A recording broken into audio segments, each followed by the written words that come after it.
በስም አብ ወወልድ ወመንፈስ ቅዱስ አሃዱ አምላክ አሜን። ክርስቶስ ተንሥአ እሙታን በዐቢይ ኃይሎ ሥልጣን አሰሮ ለሰይጣን አግዓዞ ለአዳም ሰላም እምይእዜሰ ኮነ ፍስሐ ወሰላም። እንኳን ለአምላካችን ለቸሩ መድኃኔዓለም ወርሃዊ መታሰቢያ በዓል እንደዚሁም በዚህ ዕለት ታስበው ለሚውሉ ቅዱሳን ዓመታዊና ወርሃዊ በዓላቸው በሰላም አደረሳችሁ።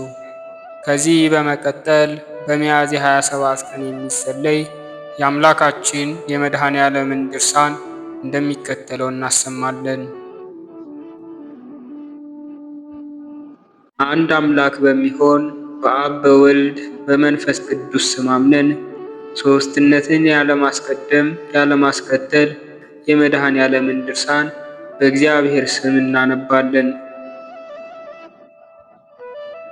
ማስተማርን ያከናወነ በገጹ የሚታይ በረድኤትና በእሳት ጠፈር ማደሪያውን የሠራ በቀኑ በኪሩቤል ራስ ላይ መንበሩን ያስያዘ መሄጃውን በነፋስ ክንፍ ያደረገ መሰወሪያውንም በጥላው ዙሪያ ያደረገ የሚያየው የሚመለከተው የሌለ አነዋወሩን በምስጢር ያራቀ መዋቲ የሰው ልቦና የማይደርስበት የመላእክት ዕውቀት እንኳን የማይቀርበው ምድርን የሚለካት ሰማይን የሚሰነዝረው ውሃን በእፍኙ የሚይዛት ባህሩን የሚሰፍረው ውሃውን በደመና የሚቋጥረው ዝናቡን በጉም ክንድ ወደ ላይ የሚያወጣው በነጎድጓድ እግር የሚያሽከረክረው በመብረቅ ድምፅም የሚያናግረው የተሳለ አንደበቱ ሰይፍ የኃጢአትን ግንድ የሚቆርጠው የጸና የትእዛዙ ሥራ የወንጀልን ሕንፃ የሚያፈርሰው የተሳለ ሰይፍን ከኃጢአተኞች የሚያጠግበው የቅንዓት ጦሩን ከሕግ ተላላፊዎች ደም ፈጥኖ የሚያሰክረው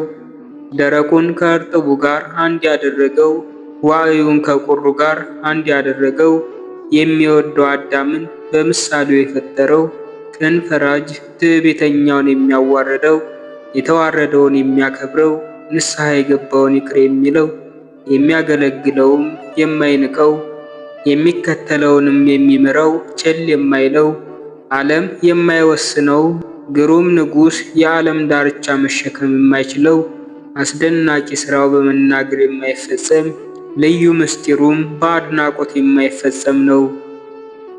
የሚወደውን ይወደዋል፣ ደስ የሚያሰኘውንም ያሰኘዋል። ሥልጣኑ ምሉ መለኮቱም ገዢ ነው። በሥልጣኑም ሁሉን ይይዛል፣ ሁሉንም ይገዛል። እርሱ ገዢ ነው፣ እርሱ ፈራጅ ነው፣ እርሱ ይቅር ባይ ነው፣ እርሱ መድኃኒት ነው። ለእርሱ እንስገድለት እንገዛለትም፣ ዛሬም ዘወትርም እስከ ዘላለሙ ድረስ አሜን። ርዕሰ ልቦናችንን እናንቃ፣ የአንደበታችንን አውታሮችን እናንቀሳቅስ፣ አፋችንን እንክፈት፣ ከንፈራችንንም እናሳምር፣ የመድኃኒታችን መከራውን እንዲህ እያለን እንናገር ዘንድ የማይታመም ኃያል የማይደክም ጽኑ የማይሞት ሕያው መከፈል የሌለበት ቅድመ ዓለም የነበረ የማይዳሰስ ፀሐይ የማይጨበጥ ነፋስ እርሱ መድኃኔዓለም ነው። ስለ እኛ መከራ ተቀብሎ ለሁላችን ቤዛ ይሞት ዘንድ በድንግል ሥጋ ሥልጣኑን ፈጽሞ የሰወረ ለአባቱ አስደናቂ ጥበብ እርሱ ነው። ለወለደውም ሐሳቡ ክንዱ ነው። የፈጠረውን የሚሰማ ለላከው የሚታዘዝ ለዘላለሙ ጸንቶ የሚኖር ክንድ እርሱ ነው። ለወገኖች ኃይልን አሳየሃቸው ሕዝብህንም በክንድህ አዳንካቸው ተብሎ በዳዊት እንደተነገረ፣ ሁለተኛም በክንድህ ጠላቶችን ነቃቀልካቸው። ክንድህ ከኃይል ጋር ነው፣ እጅህ ጸናች ከፍ ከፍም አለች ተባለ። ዳግመኛም የእግዚአብሔር ሥራው ድንቅ ነው፣ የቀኙም ማዳንና ክንዱም ልዩ ነው ተባለ። ዳግመኛም አብ ስለ በኩር ልጁ እጄ ትረዳዋለች ክንዴም ታጸናዋለች፣ እርሱ አባቴ ይለኛል እኔም የበኩር ልጅ አደርገዋለሁ አለ። ስለ ሰቀሉትም ሰዎች ጠላቶቹን በፊቱ አጠፋቸዋለሁ፣ እጅህ ጠላቶቹንም አጎሳቁላቸዋለሁ አለ። ዳዊትም ጠላቶችን ነቃቀላቸው አለ። ስለ ጻድቃንም እነርሱን አጸና፣ ምድርን የወረሷት በጦራቸው አይደለም፣ ክንዳቸውም አላዳናቸውም። ክንድህና ቀኝህ የፊትህም ብርሃን ነው እንጂ አለ። ዳግመኛም የእስረኞች ጩኸታቸው ከፊትህ ይድረስ፣ እንደ ቸርነትህም ገናናነት የሟች ልጆቹን እራራላቸው አለ። ሙሴ ስለ እሱ ቀኝ በኃይል ተመሰገነ፣ የቀኝ ክንድህም ጠላቶችን ነቃቀላቸው ያለው የአብ ቀኙ ይህ መድኃኒታችን ኢየሱስ ክርስቶስ ነው። ዳግመኛም የክንድ ኃይል ከዓለት ጸናች አለው የአብ የቀኝ ክንዱ ይህ መድኃኒታችን ነው። ልዑለ ቃል ኢሳይያስ ስለ እርሱ ማወቅን አላወቁምና ይፈሩ ይጎሳቆሉ አለ። ማርያምም በክንዱ ኃይልን አደረጋለች። በነቢይ እግዚአብሔር የምስጋናውን ቃል ያሰማል፣ የመዓቱንም ክንድም ያሳያል፣ የሚባላ እሳትም ያነዳል እንደተባለ ይህ መድኃኒታችን ነው። ኢሳይያስ ስለ እርሱ በኢየሩሳሌም በምድረ በዳዋ ደስታ ይመነጫል፣ እግዚአብሔር ይቅር ብሏታል አድኗታልምና ክንዱም በአሕዛብ ፊት ጽኑ ነው አለ። ዳግመኛም አቤቱ ምስክርነታችንን ማን ያምነናል? የእግዚአብሔር ክንዱስ ለማን ተገለጸ አለ። ስለዚህም አብ የማዳን ቀን መጣች፣ የሚቀበላትም የሌለ ሆኖ አየሁ፣ እነሆ በቀኝ አድናለሁ አለ። ስለ እርሱ ከጽዮን መድኃኒት ይመጣል፣ ከያዕቆብም ኃጢአትን ያስወግዳል የተባለ ይህ መድኃኒታችን ነው። አሸናፊ የእስራኤል ንጉሥ እርሱ ራሱ እኔ ቀዳማዊ ነኝ፣ እኔ ዳህራዊ ነኝ፣ ከእኔ በቀር የሚያድን አምላክ የለም፣ እንደኔ የሚያድን ማን ነው ያለ እርሱ ነው። አባቱ ክብር ይገባሃል ብሎ የላከው ይህ መድኃኔ ዓለም ነው። ወዳጄ የተባለ እንደ ሙሴ የእስራኤልን ሕዝብ ታድን ዘንድ የያዕቆብንም መበተን ትመልስ ዘንድ እነሆ ለአሕዛብ ብርሃን አደረግኩህ፣ እስከ ምድር ዳርቻ መድኃኒት ትሆን ዘንድ። ዳዊት ይህንን የአምላካችንን ማዳን አሕዛብ ሁላችሁ ተመልከቱ ያለው ይህ መድኃኒታችን ነው። ዳግመኛም እግዚአብሔር ማዳኑን አሳየ፣ በአሕዛብም ፊት ቃል ኪዳኑን ገለጠ አለ። ከኤዶም የወጣ የሥጋ ልብስን የለበሰ የሚያስፈራ ስለ ጽድቅ የሚከራከር ለማዳን የሚፈርድ ኃያል ሰው ይህ መድኃኒታችን ነው። የቀደሙ አባቶች ተስፋ የሚያደርጉት አምላካችን ይረዳናል፣ ያድነናል፣ አምላካችንም የማዳን አምላክ ነው እያሉ የሚጠባበቁት ይህ መድኃኒታችን ነው። እርሱም ስለ እኔ በመጽሐፍት አለቃ የተጻፈልኝ እነሆ መጣሁ አለ። የዚያን ጊዜ ዕንባቆም አይቶ አቤቱ ድምፅህን ሰማሁ ፈራሁም፣ ሥራህን አየሁ አደነቅሁም፣ ሕዝብህን ለማዳን መጥተሃልና አለ። የቀባኸውንም ታድን ዘንድ ያለው ይህ መድኃኒታችን ነው። ያዳነን በኃይል አይደለም፣ በጦርነት አይደለም፣ በደሙ ዋጀን፣ በመከራው ገንዘብ አደረገን እንጂ ከአባቱ እቅፍ የወረደ ከማርያም ሰው የሆነ ይህ መድኃኒታችን ነው። ያለ ዘር ያለ ሩካቤ የተወለደ በስምንተኛው ቀን የተገረዘ ይህ መድኃኒታችን ነው። ሰው የሆነ ቃል እንደ ሕፃናት ያደገ ዓለሙን ለማዳን በምድር የተመላለሰ ይህ መድኃኒታችን ነው። በየጥቂቱ ያደገ በዮርዳኖስ የተጠመቀ ይህ መድኃኒታችን ነው። በገዳመ ቆሮንጦስ የጾመ የቃናን ውሃ ያጣፈጠ ይህ መድኃኒታችን ነው። ባህርንና ነፋሳትን የገሰጻቸው በውስጣቸውም ታላላቅ ተአምራትን ያደረገ ይህ መድኃኒታችን ነው። ቁጥር የሌለው ተአምራቱን ስፍር የሌለው ድንቅ ሥራውን ስንቱን እንናገራለን። ነገር ግን መከራ እንደተቀበለና እንደሞተ እንናገራለን እንጂ። መከራውም እንደዚህ ነው፣ አይሁድ ቀንተውበታልና ሰነፎች ሰዎችን ቅናት ያዛቸው። አሁንም ጠላቶችን እሳት ተበላቸዋለች እንደተባለ ዳግመኛ ይህ ነቢይ የወልድን መከራዎቹን መናገር አስቀደመ፣ ሕይወቴ በመከራ አልቋልና ብሎ። ዳግመኛ ሰውነቴ መከራን ጠገበች፣ ሕይወቴም ለሞት ደረሰች።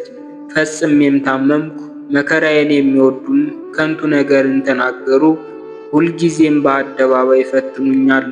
መከራዬን የሚወዱም ይደሰታሉ፣ በመከራዬም የሚደሰቱ ሁሉ ይፈሩ ይዋረዱም። እግዚአብሔር አብ ስለ ልጁ መከራ መናገርን አስቀደመ።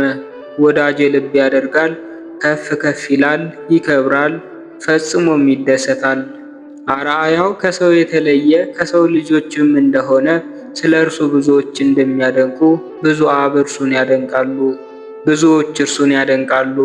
ስለ እርሱ የሚናገሩ ነገሥታትም ይከፍታሉ፣ ያውቁትና ልብ ያደርጉት ዘንድ ይደሰታሉ። አሕዛብ እርሱን አፋቸውን ይከፍትላቸዋልና ነቢያትም የተገረፈ የታመመ ሰው እያሉ መከራውን ተናገሩ። እርሱ ፊቱን ከኀፍረት አልመለሰምና አቃለሉት፣ ጎተቱትም። እርሱ ደዌያችንን ያዘ፣ ኃጢአታችንንም ተሸከመ። ስለ በደላችንም ቆሰለ፣ ስለ ሕማማችንም ታመመ። የሰላማችን ምልክት ነው። በእርሱ ቁስላችን ዳነ። የእስረኞቹን ጩኸታቸውን ይሰማ ዘንድ የመጣ የሟች ልጅንም ያድናቸው ዘንድ ስለ እርሱ የቅዱሳን አባቶቻችን ጩኸት ስለ እርሱ ቅዱሳን አባቶቻችን ጮኸው ተናገሩ። የይሁዳን አገሮች እነሆ እግዚአብሔር አምላካችሁ ከኃይል ጋር ይመጣል፣ በክንዱም ይፈርዳል። እነሆ ዋጋው ከእርሱ ጋር ነው፣ ሥራውም በፊቱ ነው፣ በጎቼንም በክንዱ ይሰበስባል በሏቸው ያላቸው ይህ መድኃኒታችን ነው። ኢሳይያስ አርአያው የተናቀ ከሰውም ሁሉ ያነሰ ያለው አልታበለም፣ ልብ ያደርጉት ዘንድ ፊቱን አልመለሰምና እነሆ መለኮት በሥጋ ተሰወረ፣ የአገልጋይ መልክንም ያዘ።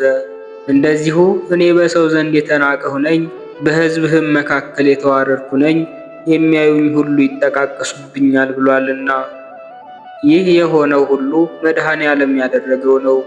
በአህያ ውርንጫ ተቀምጦ በሆሳዕና ቤተ መቅደስን እንደዞረ ሕፃናትና ሽማግሌዎች በሰሌን ዝንጣፊ እንደተቀበሉት ሴቲቱ በእንባዋ እንዳጠበችው ሽቱንም እንደቀባችው በወንጌል ያለው ሁሉ ከዚህም በኋላ በስምዖን ቤት ሳለ እራትን እንዳቀረቡለት ሥጋውን ደሙን እንደሰጣቸው ለደቀ መዛሙርቱም ጸሎትን እንዳዘወተረ ሁሉም በወንጌል ተጽፏል። የዚያን ጊዜ ሐሙስ ግን ሰይጣን ከህብስቱ ጋር ወደ አስቆሮቱ ይሁዳ ልብ ገባ፣ መድኃኒታችንን ያስይዘው ዘንድ። በዚያን ጊዜ በሌሊት ወጥቶ ወደ ሊቃነ ካህናትና ወደ መምህራኑ ሄዶ የምትፈልጉትን አስይዛችሁ ዘንድ ምን ትሰጡኛላችሁ አላቸው። በዚያን ሰዓት በልቡ ኃጢአትን በላዩ አከማቸ። ወደ ውጭ ይወጣል፣ ይነጋገራል፣ በእኔም ላይ አንድ ይሆናል። የአፉ ቃል ዓመፅና ሽንገላ ነው። አፉ ክፋትን አበዛት፣ ልሳኑም ገመድን ታታት አለ። የአይሁድ ማኅበርም 30 ብር ይሰጡት ዘንድ ተስፋ አስደረጉት።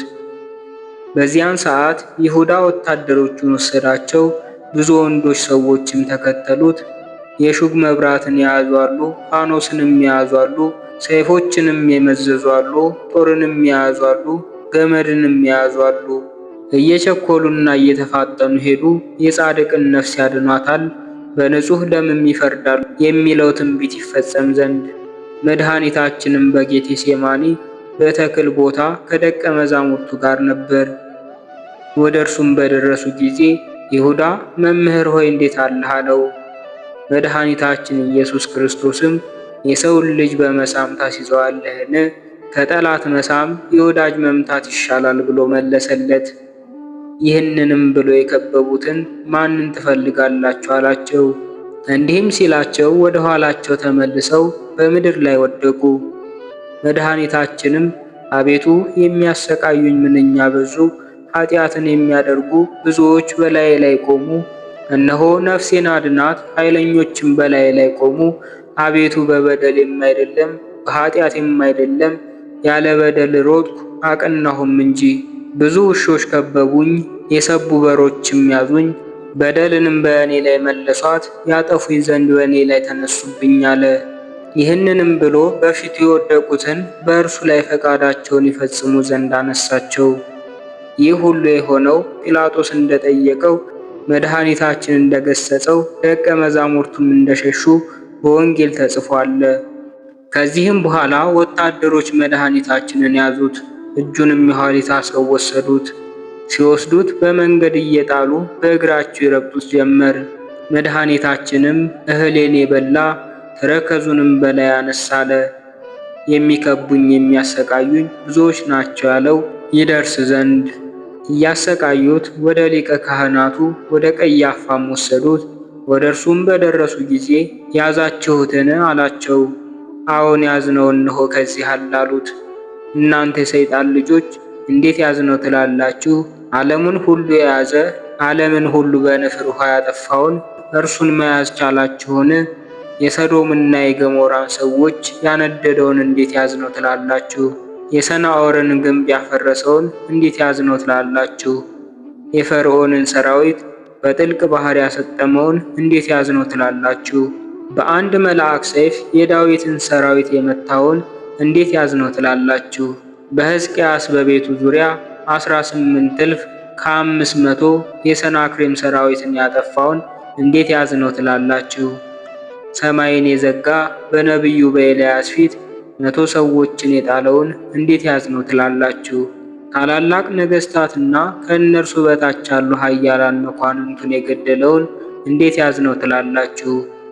በግብፅ ታላላቅ ተአምራትን በጣኔዎስ በባህርም አስደናቂ ሥራን ያደረገውን እንዴት ያዝነው ትላላችሁ? እናታችሁን መልአከ ሞት የያዛት የሰይጣን እጅ አባታችሁን ይነቀውና እንዴት ያዝነው ትላላችሁ? እናንተ ደርቃችሁ የግንብ ሳሮች እሳትን ለመያዝ ቻላችሁን? እናንተ ውሾች አንበሳን ለመያዝ ቻላችሁን? እናንተ ተኩላዎች መለኮታዊ ድብን ለመያዝ ትችላላችሁን? እናንተስ መያዙን ባልተቻላችሁ ነበር። አባቴ የሰጠኝን ጽዋ ሳልጠጣው አልተወውም ያለ እርሱ ይህንን ይፈጽም ዘንድ በፈቃዱ ተያዘላችሁ እንጂ።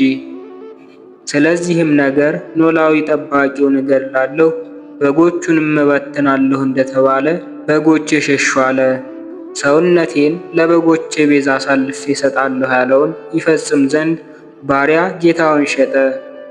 እናንተ ስም አጠራራቸው የመረረ የጠላት ልጆች ሆይ ከግርማው የተነሳ ኃጥአን የሚንቀጠቀጡለት የሌጊዮንን ሰራዊት የሚያሰጥም እርሱን እንዴት ያዝነው ትላላችሁ? ቢያሰጥማችሁ ወይንስ ድንጋይ ቢያደርጋችሁ ተሳነውን? እናንተ ሰነፎች፣ የመድኃኔ ዓለም ጠላቶች፣ ዓይናችሁ የእባብና የእፉኝት መርዝ፣ ፍሬያችሁ እንደ ሐሞት የመረረ ነው። የመድኃኔ ዓለም ይቅርታውና ቸርነቱ ለሁላችን ለሕዝበ ክርስቲያን የነፍስና የሥጋ መድኃኒት ይሆነን እስከ ዘላለሙ ድረስ አሜን። ወስብሐት ለእግዚአብሔር ወለወላዲቱ ድንግል ወለመስቀሉ ክቡር። ይቆየን።